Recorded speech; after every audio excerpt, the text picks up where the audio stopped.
Any Cohen, जिन्हें हम any लंडनडेरी के नाम से भी जानते हैं, का जन्म एक जूइश परिवार में 1870 को रीगा, लातविया में हुआ था। आयो रे जग में क्या लेके जाएगा, 2 दिन की। 1875 में उनका परिवार अमेरिका आ गया और बॉस्टन में रहने लगा। 1887 में उनके माँ और पिता का देहांत हो गया और अपने 2 छोटे भाई बहन की जिम्मेदारी उन पे और उसके भाई पे आ गई।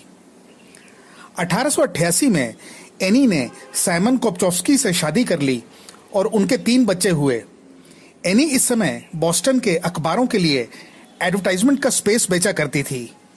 1894 में बॉस्टन के 2 व्यापारियों ने शर्त लगाई कि कोई भी औरत साइकिल से दुनिया का चक्कर नहीं लगा सकती और अगर कोई लगा लेती है तो उसे वो लोग 10,000 अमेरिकी डॉलर इनाम में देंगे। एनी का इस चीज के लिए चुना जाना ना के बराबर था, क्योंकि उसने साइकिल अभी कुछ दिनों पहले ही चलाना शुरू किया था और वो बहुत ही नाजुक सी थी। उनकी हाइट 5 फुट 3 इंच थी और उनका वजन सिर्फ 50 किलो था और ऊपर से वो 3 बच्चों की माँ भी थी।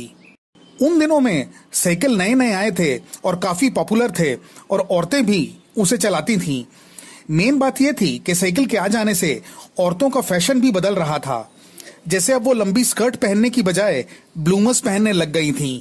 वैसे इन सारी चीजों से एक आदमी का फायदा होने वाला था और वो था अल्बर्ट पोप, जो पोप मैन्युफैक्चरिंग कंपनी के मालिक थे और कोलंबिया बाइसाइकिल्स बनाते थे। एनी ने इस साइकिल को खुद चुना था। ये 21 किलो की थी और उसके पीछे चक्के पे एक बोर्ड लगा था जो मिनरल वाटर बनाने वाली कंपनी लंडनडेरी ने एनी को $100 दे के लगाया था। और इसी के बाद एनी कोपचोफ्स्की ने पूरे ट्रिप के लिए अपना नाम एनी लंडनडेरी रख लिया। 27 जून 1894 को सुबह 11 बजे एनी मैसाचुसेट्स स्टेट हाउस से रवाना हुई, जहां लगभग 500 लोग उसे देखने आए थे। एनी ने अपने साथ कुछ कपड़े और मोती के हत्थे वाली एक पिस्टल रखी थी। उसका पहला पड़ाव शिकागो था और उसने वही रूट्स लिए जो अच्छी किताबों में मेंशन्ड थे। वैसे एनी हर दिन एवरेज 8 से 10 मील ही कवर कर रही थी और वो काफी स्लो गति से चल रही थी। 24 सितंबर को शिकागो पहुंचने पर उसने पाया कि उसका 10 किलो वजन कम हो गया है और उसने इस यात्रा को छोड़ने का मन बना लिया, क्योंकि सर्दियां आने वाली थीं और उसे पता था कि बर्फ में साइकिल चलाना कितना कठिन था। तभी उसकी मुलाकात स्टर्लिंग साइकिल वर्क्स के लोगों से हुई, जिन्होंने उसकी पूरी यात्रा को स्पॉन्सर करने की पेशकश की और उसे एक नई साइकिल भी दी जो सिर्फ 10 किलो की थी। इसके बाद एनी ने अपनी यात्रा पूरा करने का मन बना लिया और स्कर्ट को त्याग कर ब्लूमर्स पहन लिए और उसके बाद उसने मर्दों के कपड़े पहनना शुरू कर दिया, जिसका कि बहुत से लोगों ने विरोध किया, लेकिन एनी ने इस पे ध्यान नहीं दिया और अपनी यात्रा करती रही। आखिरकार वो न्यूयॉर्क पहुंच गई और वहां से एक फ्रेंच जहाज पर अटलांटिक महासागर को पार किया और 9 दिन बाद वो फ्रांस पहुंच गई। लेकिन कस्टम्स वालों ने उनकी साइकिल और पैसे जब्त कर लिए और प्रेस ने उनका खूब मजाक उड़ाया। लेकिन एनी ने हिम्मत नहीं हारी और साइकिल वापस मिलने के बाद वो फिर अपनी यात्रा पर निकल पड़ी। इसके साथ ही उसकी खबर आग की तरह फैल गई और लोग भीड़ लगाकर उसका इंतजार करते। फ्रांस से एनी ने एक पानी वाला जहाज पकड़ा और एशिया आ गई। उसने अपनी यात्रा के दौरान काफी जगह घूमी, जैसे Alexandria, Colombo, Singapore, Saigon, Hong Kong, Shanghai, Nagasaki और कोबे।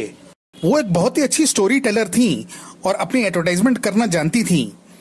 इसी वजह से वो जहां भी जाती वहां लोगों का हुजूम उमड़ पड़ता। वो जहां भी जाती तो अपनी अलग ही कहानी सुनाती। जैसे फ्रांस में उसने अपने आप को कभी अनाथ, कभी एक अमीर लड़की, कभी हार्वर्ड मेडिकल स्टूडेंट और कभी वो कहती कि उसने स्टेनोग्राफी के नए तरीके का आविष्कार किया है। और अमेरिका में उन्होंने कहा कि उसने इंडिया में टाइगर हंटिंग की और जापान में उसे जेल भेज दिया गया था। लोगों के जमा होने पर वो अपनी प्रमोशनल फोटोज, सुविनियर पिन्स और ऑटोग्राफ बेचती थीं और रास्ते के दौरान वो अपनी साइकिल और खुद पे एडवर्टाइजमेंट्स की जगह बेचा करती थीं।